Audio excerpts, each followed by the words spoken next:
নমস্কার, আমি green line শ্যামল। Good morning, আসসালামু আলাইকুম। আমি আপনাদের যারা ঢাকা হইতে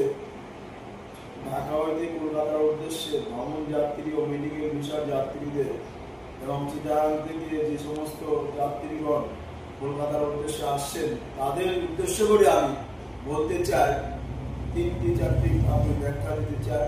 এক নম্বর হলো, যারা নতুন আসবেন ইন্ডিয়াতে, ইন্ডিয়া মানে ভারতবর্ষে, ঢাকা ও চিটাগাংয়ের উদ্দেশ্যে কলকাতা আসবেন, ঢাকা ও চিটাগাং থেকে কলকাতা আসবেন, তাদের মেডিকেল কাগজপত্র অর্থাৎ মেডিকেল নথিপত্র সঠিক তথ্যগুলো বা হার্ড কপি আপনাদের আনতে হবে। নাহলে ইন্ডিয়ান ইমিগ্রেশন আপনাকে টাইম লেগে যাবে, আপনাকে আবার ফোনে আনতে হবে, মেল করে আনতে হবে, আপনার জন্য আরেকটা যাত্রীদের প্রবলেম হবে, যে গাড়ি লেট হয়ে যাবে। এই কারণে আমি জানাতে চাই আপনারা সঠিক তথ্যটা নিয়ে আসুন। 2 নাম্বার কারণ হলো, ইন্ডিয়ান ইমিগ্রেশনে যে ফর্ম ফিল আপ করা হয় সেই ফর্মটা আপনারা অনলাইনে পূরণ করে আসুন, তাতে আপনাদেরকে সুবিধা হবে।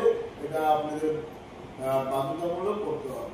3 নাম্বার কারণ, ট্রাভেল ট্যাক্সটা আপনারা বাংলাদেশে রিজার্ভ ব্যাংক বা সোনালী ব্যাংকের মাধ্যমে করতে পারেন। 4 নাম্বার হলো, আমাদের যে পরিষেবা বেনাপুরে আমাদের কর্তৃপক্ষের কাছে আপনারা যদি এখন ট্রাভেল ট্যাক্স না দেওয়া হয় তা আগের থেকে আপনারা জানাবেন 2 ঘন্টা আগে, তাতে আপনাদের সময় নষ্ট হবে না। এই বলে আমার বক্তব্য শেষ করছি। সীমিত। Green line Kolkata. নমস্কার, গুড মর্নিং।